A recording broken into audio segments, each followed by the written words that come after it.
Barbados tourism is booming. Jamaica tourism needs tripling, just to match the Caribbean average visitor numbers per capita.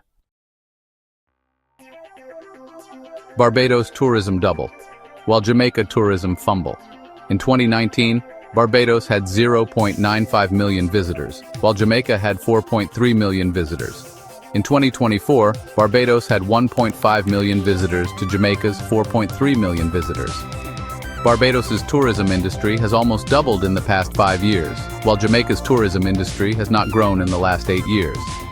Jamaica's at the stage now where we need to triple our tourism industry. Yes, you heard that correctly. Jamaica needs to triple its tourism industry from 4.3 million visitors to 13 million visitors to keep pace with the Caribbean average tourism visitor numbers, according to our population size.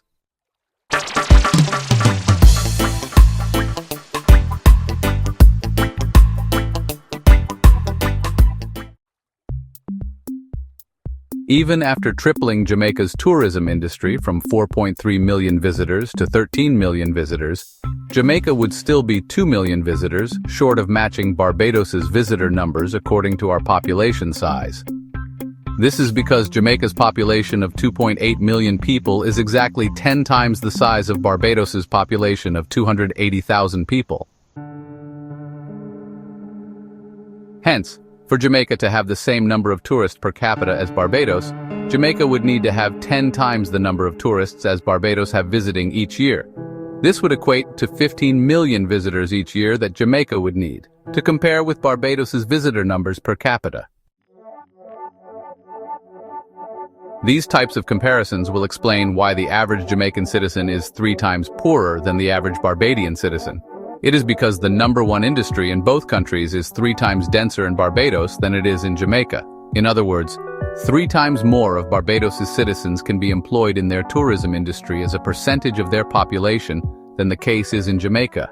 It is as simple as that. Now, in dealing with the what, how, and why of this problem, let's break this down a bit further. Firstly, what can Jamaica do to address the gap between the two countries' GDP per capita or tourism industry? Both problems have the same gap. For example, Barbados's GDP per capita is 3 times that of Jamaica, with Barbados standing at $18,000 while Jamaica is $6,000 per capita.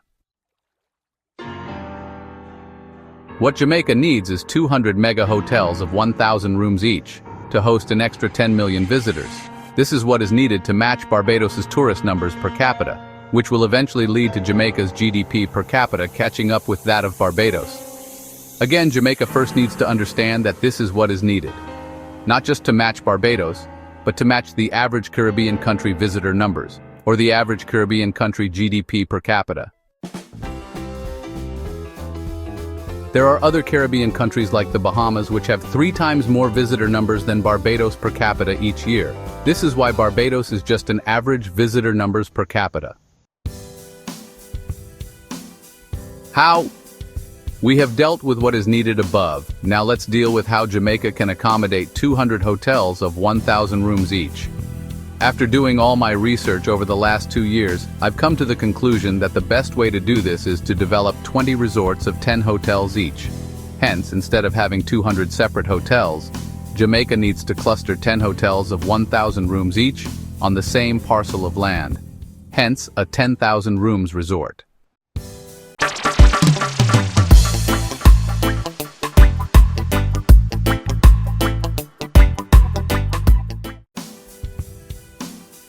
$10,000 rooms on one resort is an average figure because there are resorts like the Harmony Cove in Trelawney that could easily accommodate 20 hotels of 1,000 rooms each. This 2,300 acres property could be turned into not one but 2 10,000 rooms resorts. That's a total of 20,000 rooms on this one beach resort. Furthermore, the government would only need to use up 1,300 acres of the property to accommodate the 20 hotels of 1,000 rooms each.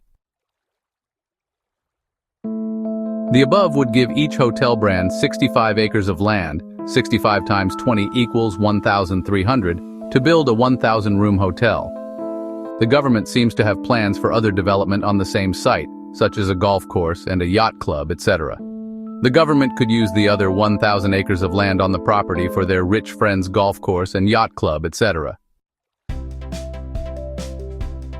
Hence, to accommodate an extra 10 million visitors within 10 years, Jamaica would need to give out franchises for 200 mega-large, all-inclusive hotels of 1,000 rooms to be built on 20 resorts.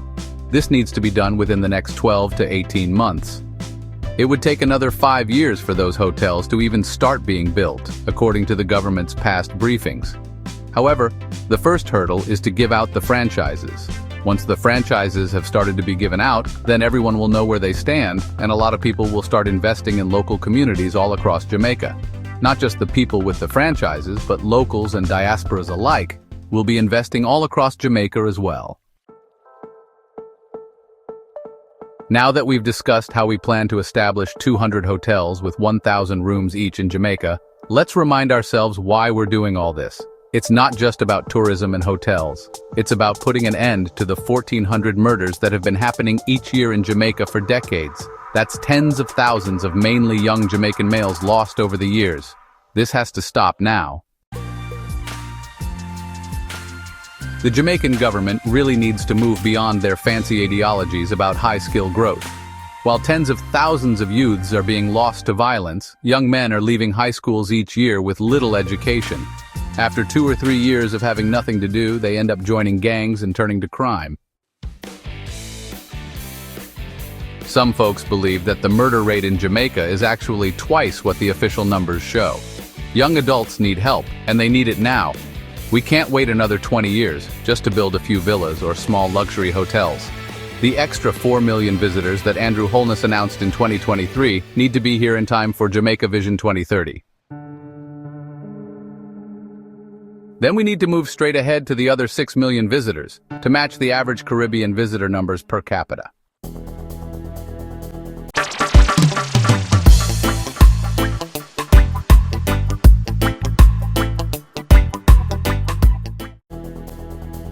Then all Jamaican families who do not have permanent full-time jobs will have the opportunity to work in a mega-large hotel in their parish in Jamaica. Then they should be allowed to purchase an affordable house in the region of 10 million to 15 million Jamaican dollars. A house in Jamaica that costs 15 million Jamaican dollars in 2025 will value 50 million Jamaican dollars in 2035. These houses will be built under special conditions through government projects and be offered at a reasonable cost. Hence, the value will increase rapidly for the new homeowners. You know, Jamaica had never had a land distribution system for its citizens since slavery was abolished in 1833, which is almost 200 years ago. This has led to many disenfranchised people all across Jamaica, and this situation persists even to this day. Sometimes, people will need a second job just to pay for their house. Yeah, they might have to do this for a few years, and honestly, the tourism industry is just perfect for this kind of opportunity. The government sometimes comes up with these pipe dreams about Jamaicans' lower working-class adults. Some of them can barely read, and the idea that they should go back to college and learn to make high-tech equipment to export abroad is quite ambitious, to say the least. I mean, Barbados, for instance, has the most educated population in the Caribbean. Its literacy rate is the same as most first-world Western countries. Hence, there's nothing to be ashamed of if Jamaica should have the same percentage of our population working in the tourism industry as Barbados. The Jamaican government should focus on the kids in primary school now if they want a generation of high-tech Jamaicans. However, the adults in their 20s now, with 2 children, they need to get a permanent full-time job in their parish so that they can feed and school their children properly. Then the government can improve the school systems in Jamaica so that those children can leave school prepared for a high-tech world. The parents in their 20s now have up to 40 years to work before they reach retirement age. This is why we need the 20 hotels resorts, with 10 mega hotels on each resort, a total of 200 mega hotels of 1,000 rooms each, all across Jamaica, just to match the Caribbean average tourism visitor numbers, according to our population size. Thank you for watching another episode of my new series titled Jamaica Needs 20 Giga Hotels Resorts to Match the Average Caribbean Tourism Visitor Numbers Per Capita. 10 mega hotels of 1,000 rooms each to be built on each resort, totaling 200 new hotels to be built in Jamaica. Remember to let us know what you think about this video by leaving your comments below. Please keep your comments respectful. God bless you, God bless the Jamaican Parliament, and God bless Jamaica. Until my next video, peace. This is part 3 of my new series. Look out for part 4.